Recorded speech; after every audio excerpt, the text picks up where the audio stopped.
Capítulo 8. Quinto conceito do reino. Compreendendo o conceito de lei.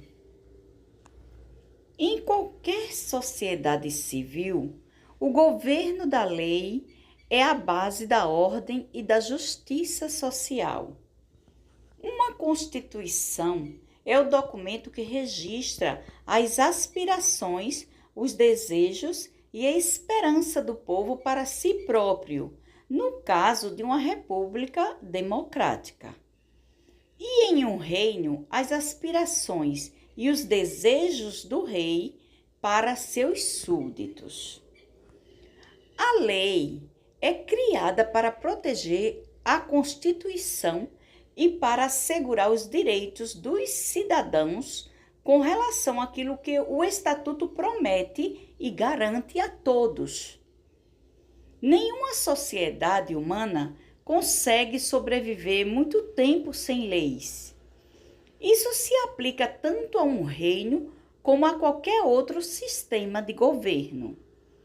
Nós, seres humanos, necessitamos de leis para mantermos nossos instintos mais básicos sob controle. Garantimos a segurança e a decência pública e preservarmos a ordem moral. Todo reino é governado por leis e elas garantem e protegem os padrões com base nos quais o reino opera. Os padrões de operação de qualquer governo, incluindo os reinos, são codificados em um documento chamado de Constituição. Esse contrato descreve o que o governo espera do povo e que expectativas o povo pode ter do governo. Ele também determina os direitos dos cidadãos, os quais precisam ser protegidos. Para isso, existem as leis. Elas não apenas protegem os padrões e garantem seu cumprimento, mas também determinam punições para os que violarem suas determinações. Para termos uma compreensão melhor do conceito geral de reino, é importante conhecermos a origem, a natureza e a função das leis. Continuaremos utilizando o reino dos céus como nosso principal modelo, usando os padrões para a vida que estão contidos na Bíblia. Venho ainda lembrar que ela também apresenta punições para aqueles que não estiverem em conformidade com as leis. Geralmente pensamos em leis como algo desagradável e inconveniente, que restringe nossa liberdade e limita nossas opções. Na verdade, elas são desenvolvidas para nos libertar de opções ilimitadas e fornecer um ambiente seguro onde podemos viver em paz, em segurança e com confiança. A verdadeira liberdade sempre é determinada por limites, e as leis definem esses limites. Dentro deles, somos livres para nos desenvolver, prosperar e alcançar nosso pleno potencial. Observando o texto a seguir, vejamos outros benefícios que podemos retirar das leis do rei. A lei do Senhor é perfeita e refrigera a alma. O testemunho do Senhor é fiel e dá sabedoria aos simples. Os preceitos do Senhor são retos e alegram o coração. O mandamento do Senhor é puro e alumia os olhos. O temor do Senhor é limpo e permanece eternamente. Os juízos do Senhor são verdadeiros e justos juntamente. Mais desejáveis são do que o ouro, sim, do que muito ouro fino, e mais doce do que o mel e o licor dos favos. Também por eles é ademoestado o teu servo, e em os guardar a grande recompensa. Salmo de número 19, versos 7 ao 11. O que a lei do Senhor faz por nós? Aviva nosso espírito, dá-nos sabedoria e enche-nos de gozo. Ela ilumina nossa mente e concede-nos confiança por causa de sua imutabilidade e justiça. Enriquece-nos muito mais do que qualquer bem terreno e deixa um gosto doce em nossa boca. Adverte-nos contra perigos e tolices que podem destruir nossa vida e colocar-nos no caminho de uma grande recompensa. Se permitirmos, a lei do Senhor alimenta nosso corpo, nossa alma e nosso espírito. Jesus disse: está escrito, nem só de pão viverá o homem, mas de toda palavra que sai da boca de Deus. Mateus capítulo 4, versículo 4. Isso significa que a vida é muito mais do que o alimento. Precisamos de padrões firmes, confiáveis e imutáveis com base nos quais viveremos. Padrões fundamentados na verdade. Muitas pessoas atualmente questionam ou simplesmente rejeitam a existência de uma verdade absoluta. A Bíblia é absolutamente verdadeira, independentemente do que alguns pensam. Tudo nela opera para o nosso bem, mas precisamos obedecer os seus mandamentos. Não existe lei na Bíblia que não favoreça o bem-estar da humanidade. Na verdade, as Escrituras são o melhor regulador da sociedade civil. No entanto, a maioria das sociedades rejeita a sabedoria divina e insiste em escolher seu próprio caminho. Isso serve muito bem para explicar a confusão em que nosso mundo se encontra. Por isso, precisamos observar com mais detalhes o conceito de lei no reino de Deus. 7 princípios da lei. Primeiro, toda a criação foi planejada para funcionar de acordo com princípios intrínsecos. Intrínseco significa embutido, existente desde o início. Em outras palavras, as leis do Rei dos Céus foram acrescentadas à criação e determinam precisamente como esta funciona.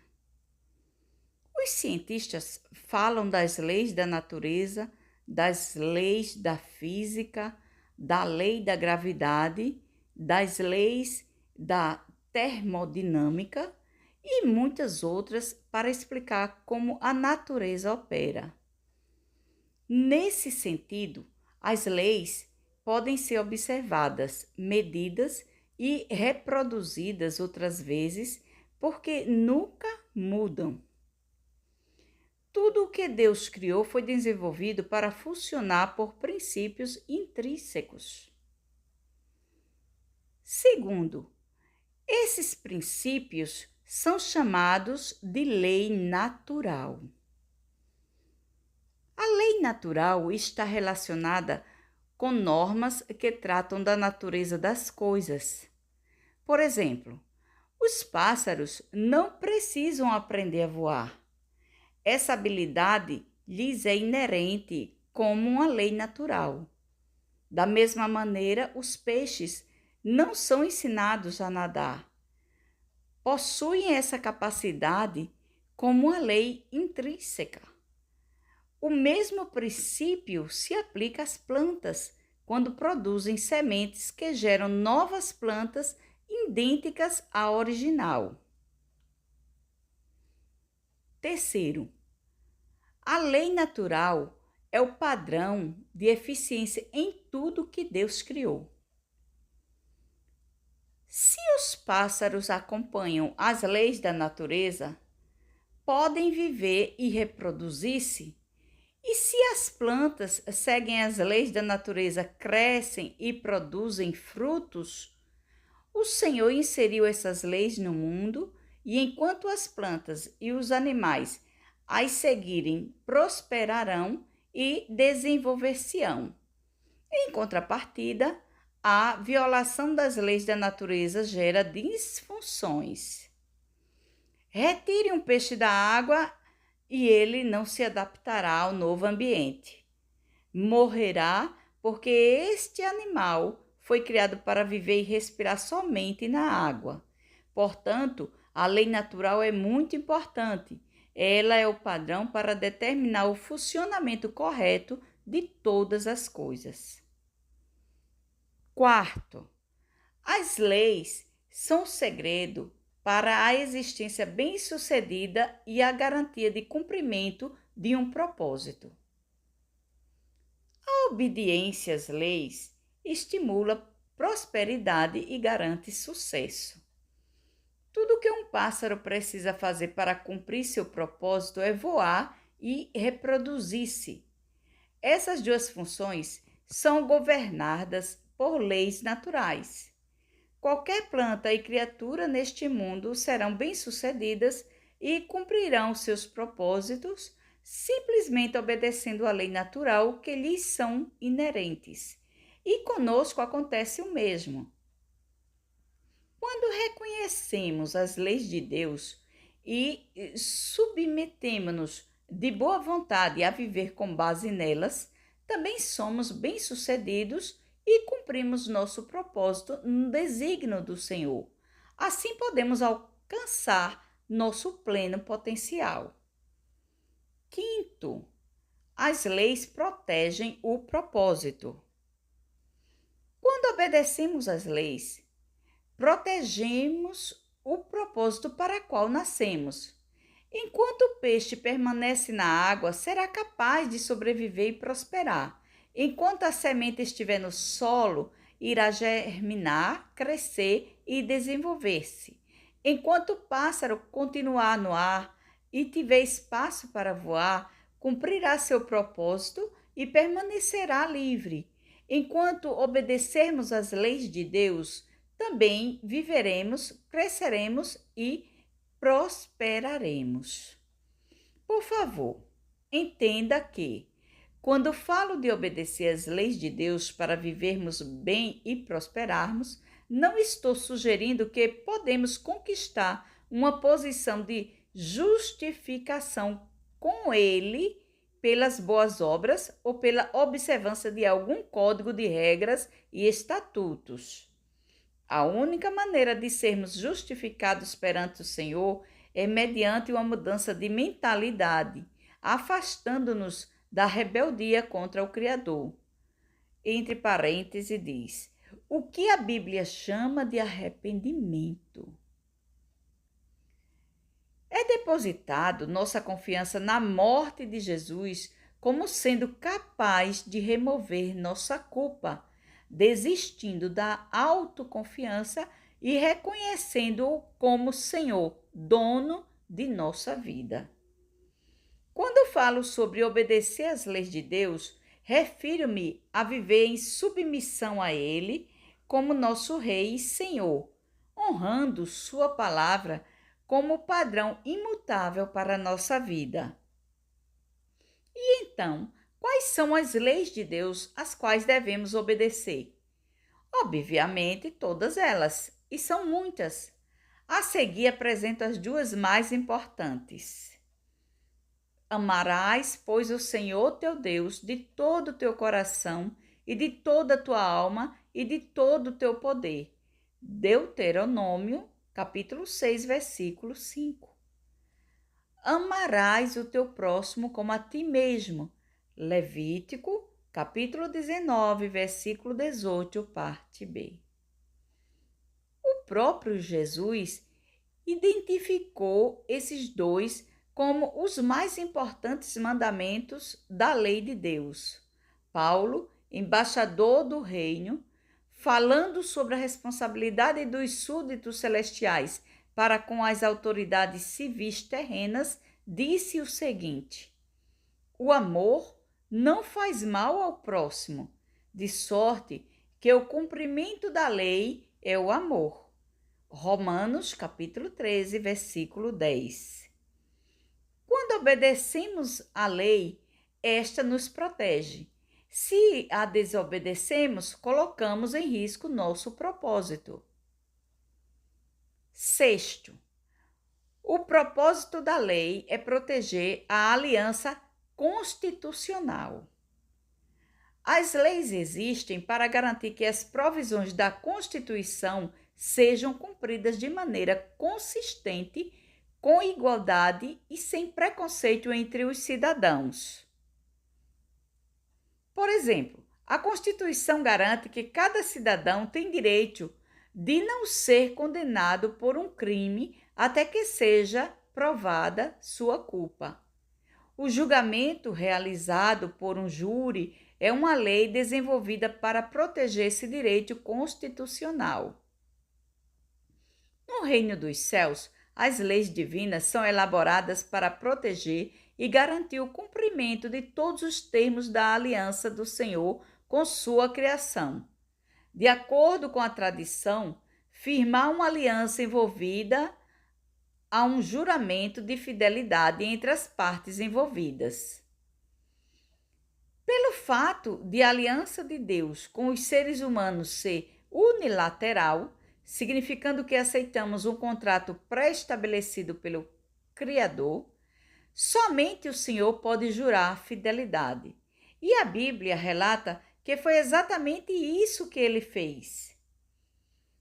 Porque, quando Deus fez a promessa a Abraão, como não tinha outro maior por quem jurasse, jurou por si mesmo, dizendo: certamente abençoando-te abençoarei, e multiplicando-te multiplicarei. E assim, esperando com paciência, alcançou a promessa, pelo que, querendo Deus mostrar mais abundantemente a imutabilidade do seu conselho aos herdeiros da promessa, se interpôs com juramento. Hebreus, capítulo 6, versículo 13, 15 e 17. A aliança constitucional do reino dos céus é apoiada pelas leis de Deus, que são expressões de sua palavra imutável e inabalável. Sétimo, as leis são os termos de uma aliança. Elas determinam como a aliança funcionará desde que sejam obedecidas. Virtualmente, tudo o que compramos nos dias de hoje vem com aliança de leis e algumas condições chamadas de garantia. O fabricante garante que, se o produto for usado de acordo com as condições e os termos especificados no manual, funcionará como descrito. No entanto, se as orientações forem violadas, a garantia é anulada.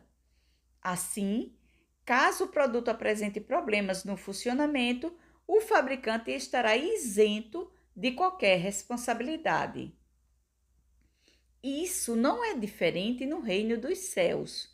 A aliança do rei conosco especifica os benefícios para aqueles que seguirem as regras, bem como as consequências e as punições para os que as violarem. Enquanto observarmos as condições da aliança, todas as bênçãos estarão operando em nossa vida. Se violarmos a aliança, a cláusula de dádivas é anulada e a de consequências é aplicada. As palavras da lei do rei. Como já vimos, as leis foram incluídas na essência da criação. Tudo no mundo natural funciona de acordo com princípios intrínsecos. O mesmo se aplica no âmbito espiritual. O reino dos céus é como qualquer outro governo, no sentido de que possui leis para proteger e assegurar que operará de acordo com a intenção de Deus. As leis estabelecem o reino, sendo decretadas muito antes de o primeiro homem ser criado. No entanto, com muita frequência, temos a arrogância e a presunção de questionar Deus ou desafiá-lo com respeito às suas leis e à maneira como governa o mundo. O personagem bíblico Jó tentou agir assim e terminou recebendo a repreensão do rei. Afligido por bolhas ulcerosas e lamentando-se da morte dos seus filhos, ele foi criticado duramente por seus melhores amigos, que o estimulavam a confessar seus pecados a Deus. Mesmo assim, Jó persistiu, exigindo uma audiência para apresentar seu caso diante do próprio Senhor. Ele sabia ser inocente e não podia compreender por que estava sofrendo. Em sua dor e indignação, Jó desejava dizer algumas coisas ao Senhor. Foi então que o Criador se pronunciou e mudou a opinião daquele homem que era considerado justo, reto e temente a Deus. Depois disto, o Senhor respondeu a Jó de um redemoinho e disse: Quem é este que escurece o conselho com palavras sem conhecimento? Agora cinge os teus lombos como homem e perguntar-te-ei. E tu responde-me: Onde estavas tu quando eu fundava a terra? Faze-me saber se tens inteligência. Quem lhe pôs as medidas, se tu sabes? Sabes tu as ordenanças dos céus? Ou podes dispor do domínio deles sobre a terra? Jó, capítulo 38, versículo 1, 5, parte A e versículo 33. Em outras palavras, Deus estava afirmando: Jó, como você ousa questionar minhas leis? Você sequer estava presente quando eu as criei? Quem é você para me desafiar?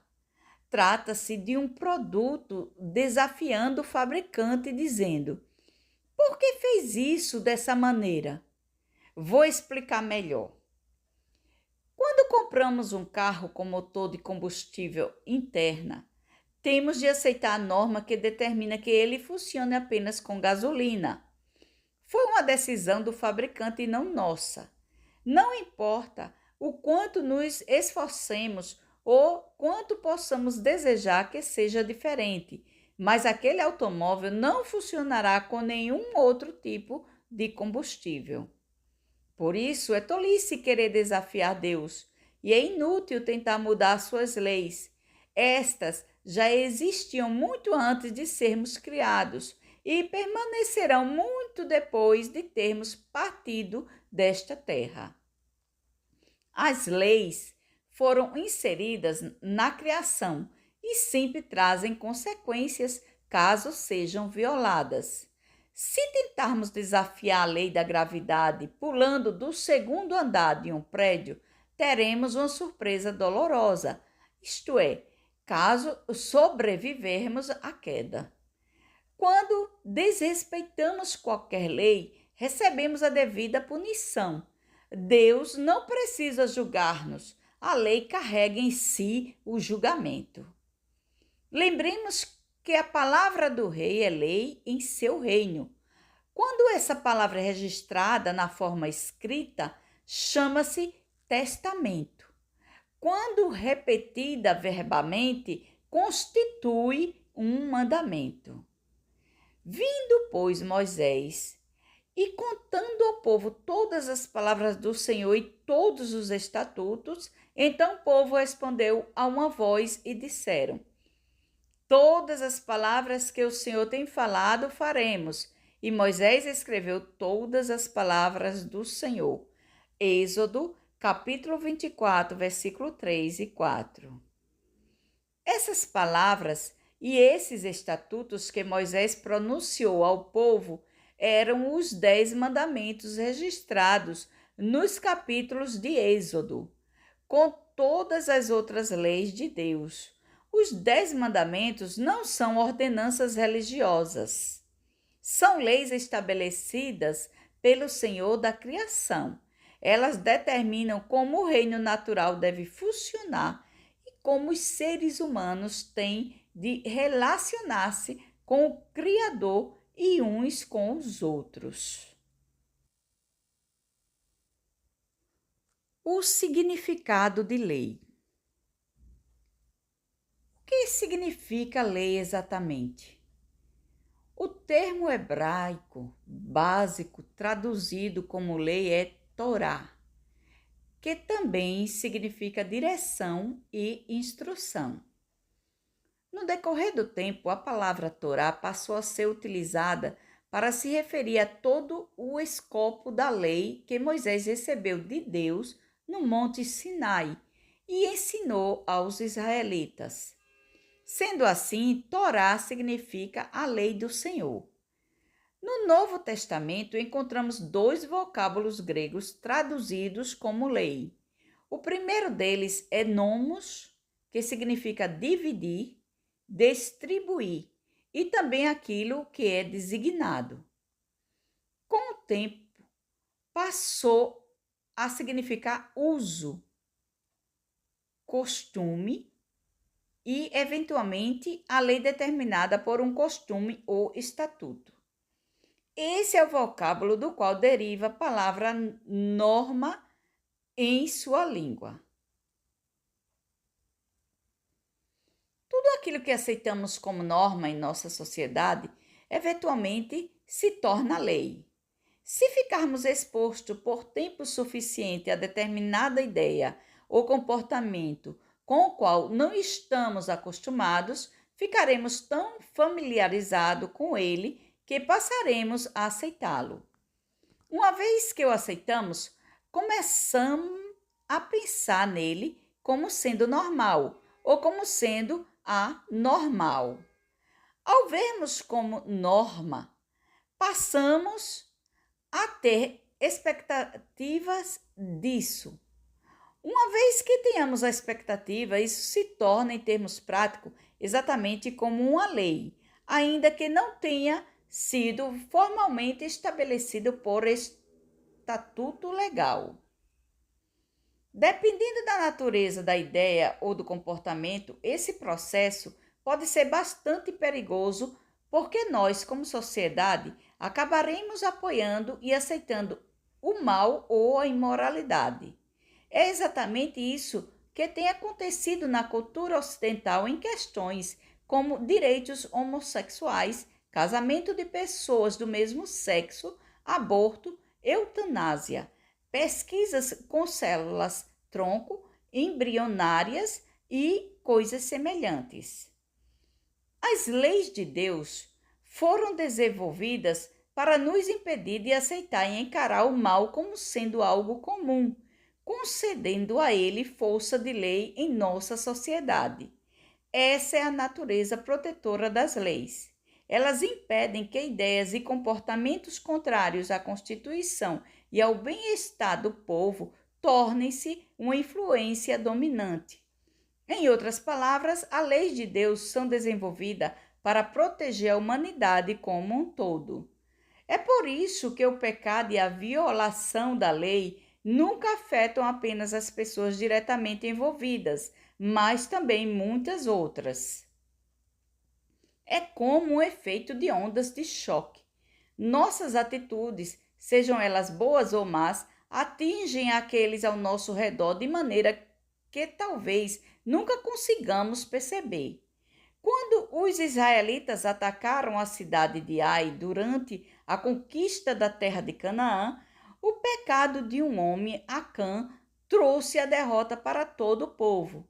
Só depois que os israelitas lidaram com o pecado de Acã é que foram capazes de alcançar a vitória. Veja Josué, capítulo 7 e 8. As leis de Deus têm aplicações pessoais e produzem implicações nacionais. Outro significado de nomos é o de uma lei estabelecida por um Estado. Essa definição se aplica perfeitamente ao reino dos céus, porque esse reino é um Estado, um país. Para os súditos deste reino, a Bíblia é nomos, o decreto que devemos obedecer. É um erro achar que as Escrituras são um livro religioso. Ele é um livro de leis que Deus estabeleceu e registrou em forma escrita para definir e proteger seu reino, bem como para preservar e libertar toda a humanidade. O segundo vocábulo grego para lei no Novo Testamento é ethos, que significa costume. Sempre que nos referimos a algo como sendo costumeiro, estamos falando de ethos. As leis de Deus precisam ser costumeiras para nós. Não deve ser-nos normal mentir, roubar ou cobiçar, mas perdoar e amar nossos inimigos, bem como uns aos outros. Ethos é muito menos formal do que nomos.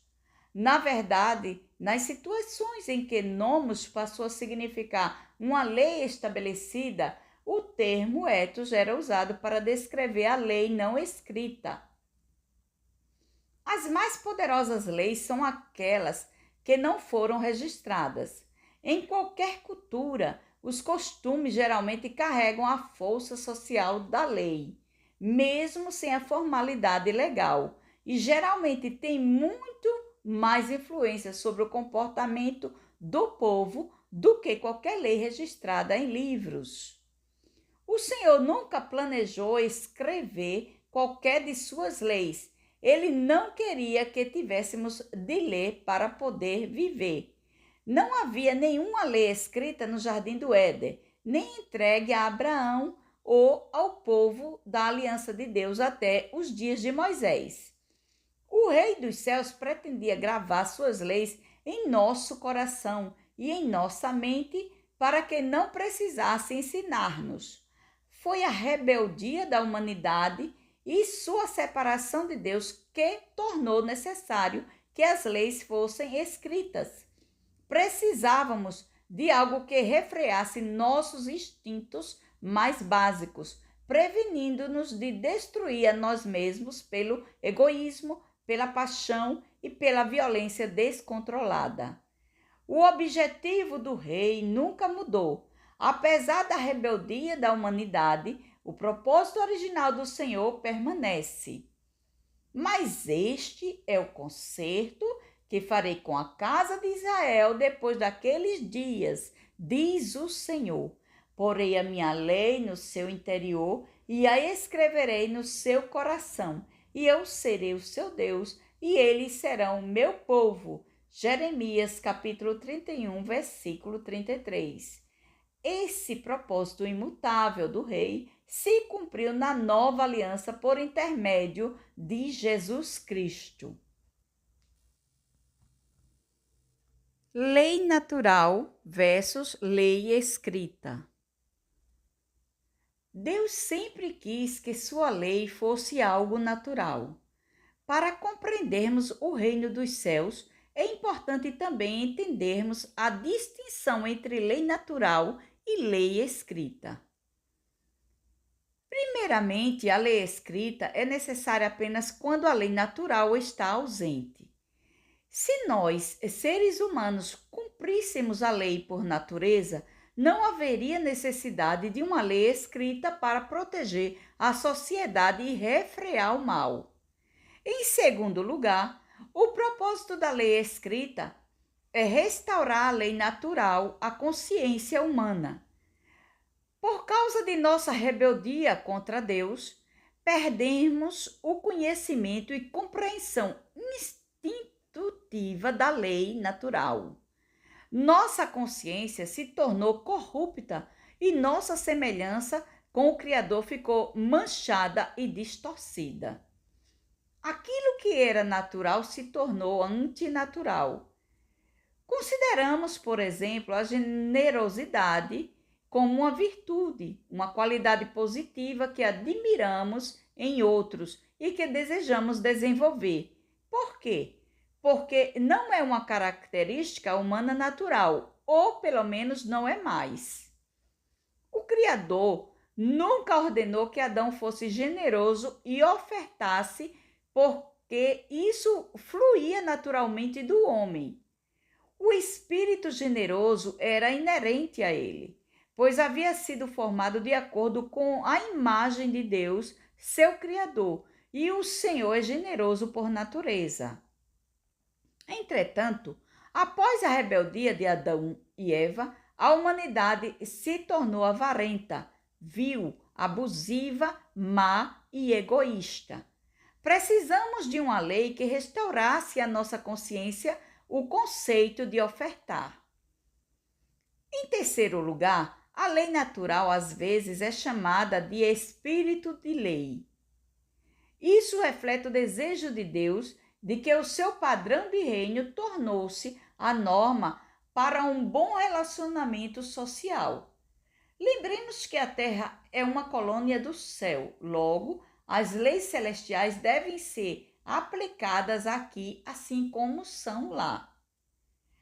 Existe uma diferença entre a lei e o espírito da lei.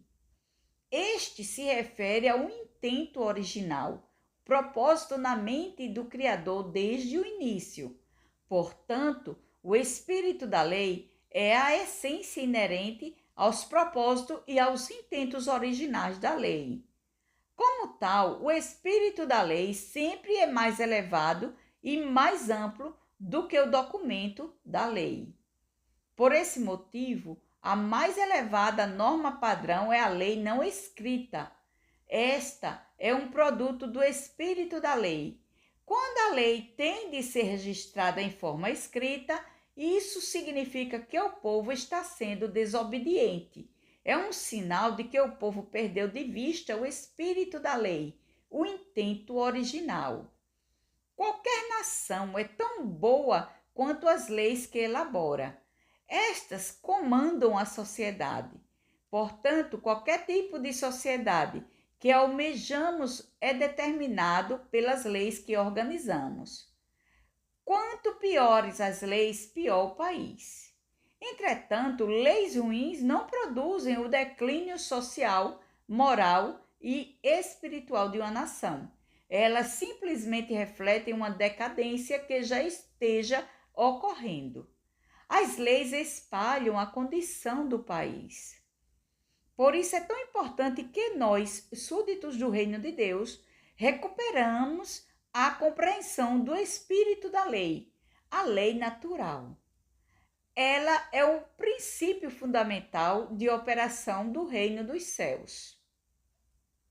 As leis do rei protegem e preservam não apenas seu reino, mas também os benefícios e privilégios reservados aos súditos. No entanto, para nos apropriarmos deles é necessário muito mais do que apenas sabermos quais são. Também precisamos conhecer as chaves do reino para podermos destrancar nossos direitos e nossas bênçãos e fazer com que eles entrem em atividade em nossa vida. Princípios. Primeiro, todo reino é governado por leis. Segundo, a Bíblia é o livro da lei do reino dos céus. Terceiro, o reino dos céus possui leis para proteger e assegurar que o mesmo operará de acordo com a intenção de Deus. Quarto, as leis foram inseridas na criação. Quinto, tudo aquilo que aceitamos como norma em nossa sociedade eventualmente se torna lei. Sexto, as leis de Deus foram desenvolvidas para nos impedir de aceitar e encarar o mal como sendo algo comum, concedendo a ele a força da lei em nossa sociedade. Sétimo, as leis de Deus têm aplicações pessoais e produzem implicações nacionais. Oitavo, a lei escrita é necessária apenas quando a lei natural está ausente. Nono, o propósito da lei escrita é restaurar a lei natural à consciência humana. Décimo, a lei natural às vezes é chamada de espírito da lei. 11º, as leis dão início à sociedade, porque estabelecem as normas de relacionamento social. 12º, o espírito da lei é a essência inerente aos propósitos e aos intentos originais da lei. 13º, qualquer nação é tão boa quanto as leis que elabora. 14º, a lei natural é o princípio fundamental de operação do reino dos céus.